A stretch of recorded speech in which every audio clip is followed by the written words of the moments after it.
Hello everybody, welcome back to HardReset.Info channel. Today I'll show you how to easily scan for antenna channels on your Sharp 50 TV.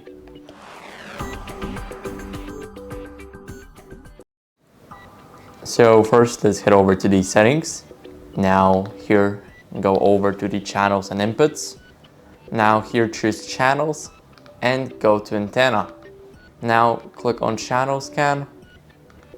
And now it will try and scan for as much channels as it could. So wait, let me do that again. Let me change the source to the Google TV home. And here, go back to settings. Now channels and inputs, channels, antenna, and channel scan. Now, as you guys can see, it will try and scan for a channel. I do not have an antenna with me, so it won't find anything. But if you have one, then it should go smoothly for you. And as you guys can see now, all we gotta do is wait for it to hit 100%. So now let's finish. As you guys can see, we got none of the channels. So let me go back to Google TV Home.